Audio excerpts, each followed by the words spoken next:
Bom dia, pessoal! Hoje vamos ver a terceira e última parte de famílias lógicas, que corresponde ao capítulo 14 do nosso material. Para isso, é necessário o conhecimento de portas lógicas em geral e da implementação de portas lógicas com transistores bipolares e transistores CMOS. E a gente vai ver hoje como é que faz a interface entre essas famílias.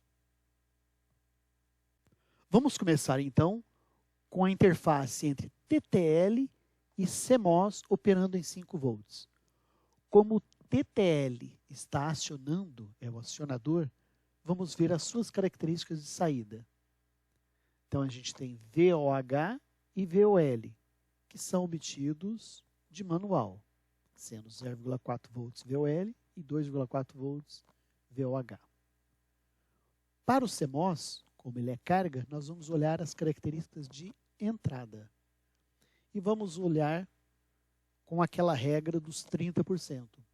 Então, 30% de 5 volts, que é 1,5 volt, é o VIL. Então, significa que de 0 até 1,5 volt, o sinal é interpretado como nível lógico baixo.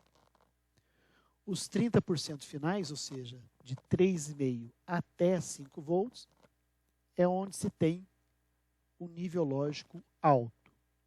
Agora veja, tensão de saída do TTL nesta faixa inferior está fora da faixa do CMOS.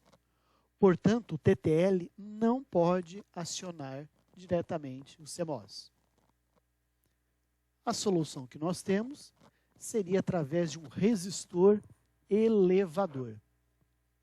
Veja, o CMOS é formado pelos transistores N e P, que são obtidos, então, com aquele gate isolado, ou seja, um capacitor. Se é um capacitor, não há corrente DC. Portanto, não existe consumo de corrente nesta linha.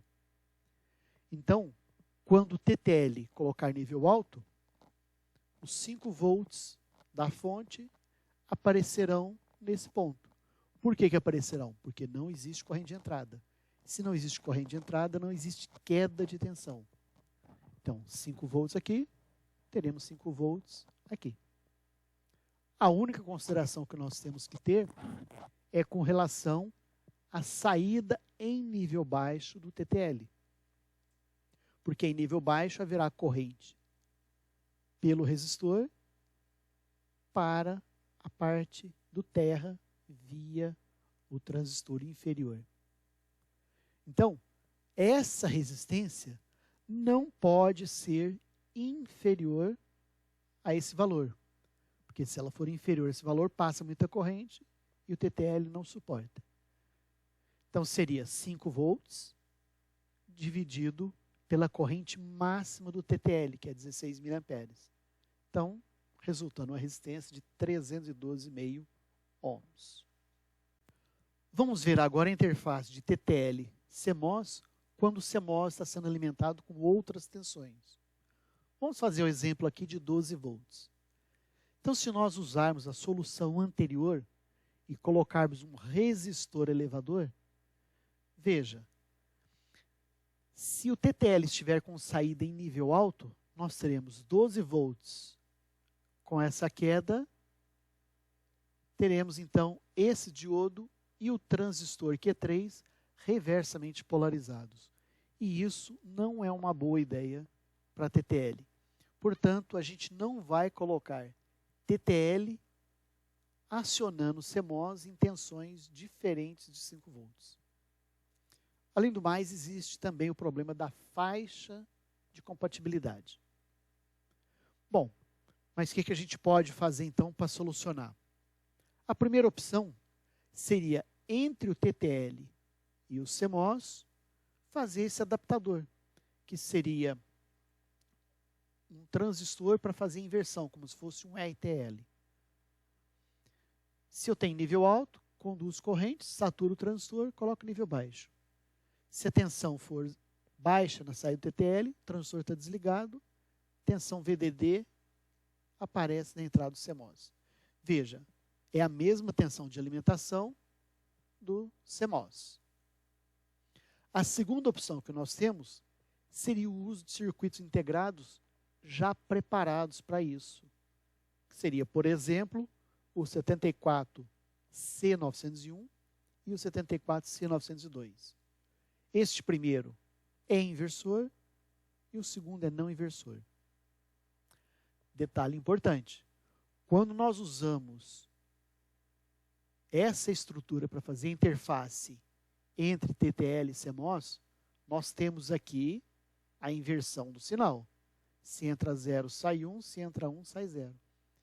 Então, isto tem que ser levado em conta durante o projeto do circuito como um todo. Vamos ver agora o CMOS alimentado por 5 volts, acionando um TTL. Então, a gente coloca as tensões de saída que são compatíveis.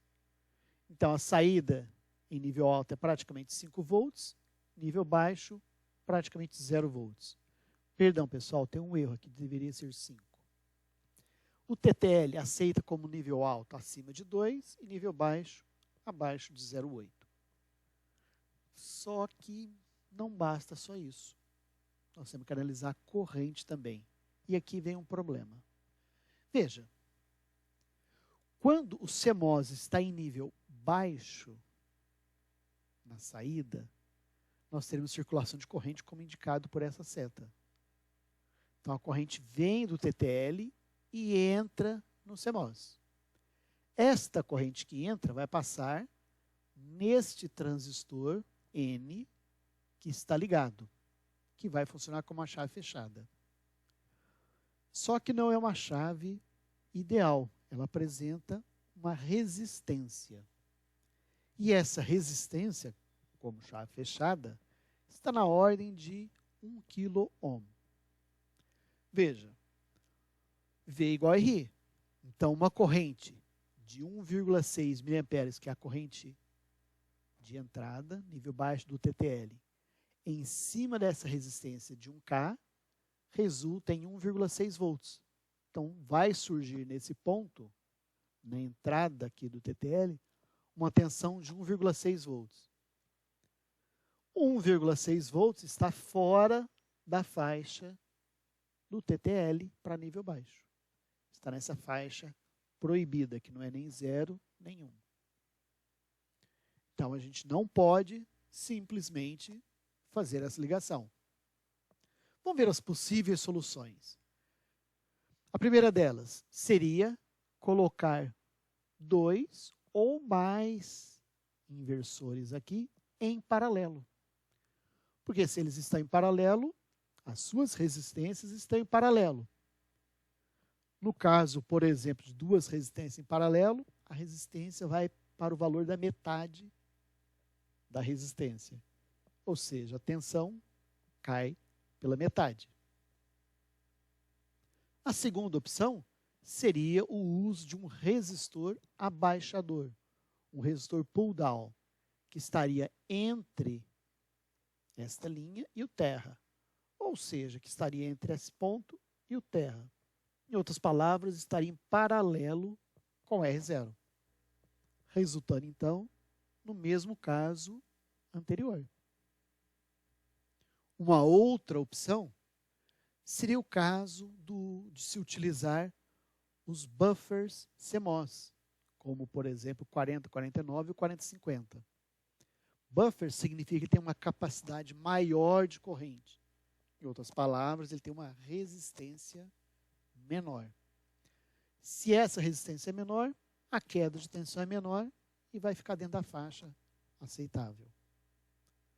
Como quarta opção, podemos usar os transladores, que foram feitos justamente para isso. A quinta solução seria não usar aqui o TTL normal, mas usar um TTL do tipo L, porque a corrente de entrada dele é de apenas 0,18 mA. Então, daria apenas 0,18 volts de queda de tensão e não haveria problema. Outra opção seria o 74LS uma corrente de 0,36, ou ainda como sétima solução, o 74 ALS, que tem uma corrente ainda menor, 0,1 miliamperes. Vamos ver agora a interface, então, de um circuito CMOS de uma tensão genérica, acionando um TTL. Uma possível solução seria, de novo, essa interface do RTL, sendo que a tensão que alimenta esse inversor RTL seria a mesma do TTL, ou seja, 5 volts. Uma segunda solução seria o uso dos transladores. Sempre que a gente precisar fazer interfaces, não somente entre TTL e CMOS, mas quaisquer interfaces, a gente tem que analisar tanto tensão quanto corrente, tanto para nível baixo quanto para nível alto. Vamos fazer agora um exercício mais genérico. A pergunta inicial aqui é: pode o 74S00 acionar essas cargas que estão aqui e o circuito funcionar corretamente? Para fazer isso, vamos inicialmente ver as características de saída do 74S00. Afinal de contas, ele é o acionador. Então, como ele é o acionador, a gente vê as características de saída. Ele tem uma corrente em nível alto de 1000 microamperes e nível baixo de 20 miliamperes. Isso veio da página do manual. Então, só conferindo. Corrente de saída nível alto, 1000. Corrente de saída nível baixo, 20 mili. Feito isso, vamos analisar as cargas. Portanto, vamos ver as capacidades de entrada dessas cargas, capacidades de corrente dessas cargas. Muito bem. O 7400 para nível alto é 40 micro e para nível baixo 1,6. Conferindo, corrente de entrada nível alto, 40 micro. Corrente de entrada nível baixo, 1,6 mili. E fazemos isso para as demais portas. Feito isso, nós vamos verificar se as correntes de entrada são menores do que a capacidade de saída. Então, a capacidade de saída, como a gente viu, é 1000. E aqui a gente coloca as correntes de entrada. Veja, aqui é uma porta E. Porta E para nível alto, cada entrada conta uma vez. Então, como temos duas entradas, 2 vezes 40. Uma porta não ou, 2 entradas, computa-se 2 vezes. Mais o flip-flop e, finalmente, mais o 74S01. O valor no denominador é menor que o numerador, portanto, está tranquilo. Não há problema, sobra corrente. Fazemos a mesma coisa para o nível baixo. Então, 20, capacidade de corrente do 74S. E aqui, lembrando que a porta não é independente do número de entradas, computa uma única vez para nível baixo. Porta não ou computa pelo número de entradas, mais o flip-flop e mais o 74S01. De novo, deu um número maior do que 1, então não há problema. Ainda nesse item, vamos ver o acionamento de uma carga externa, que poderia ser um LED, um relé ou outro tipo de carga. No exemplo aqui, vamos colocar uma porta CMOS acionando um LED e acionando por nível baixo. Esse LED que nós estamos usando no exemplo aqui tem uma queda de 1,6 volts e uma corrente de 10 miliamperes. Com esses dados, a gente vê que não dá para usar uma porta CMOS convencional, porque essa porta convencional tem uma capacidade de corrente de apenas 1 miliampere. Teríamos, então, que usar um buffer 4050, por exemplo, que tem uma capacidade de corrente de até 16 miliamperes. Com isso, a resistência de saída dele fica em torno de 50 ohms. Então veja, vamos fazer as contas aqui. A resistência deve ser a tensão aqui, menos a queda de tensão do LED, dividido pela corrente. Então 10 volts menos 0,6 que foi dado, dividido por 10 miliamperes, que também foi dado do LED. Quer dizer, a resistência total deve ser de 840 ohms. Entretanto, a gente tem que lembrar que a porta CMOS oferece uma resistência de aproximadamente 50 ohms. Então, temos que descontar 50 ohms aqui. Portanto, a resistência deve ser de 790 ohms.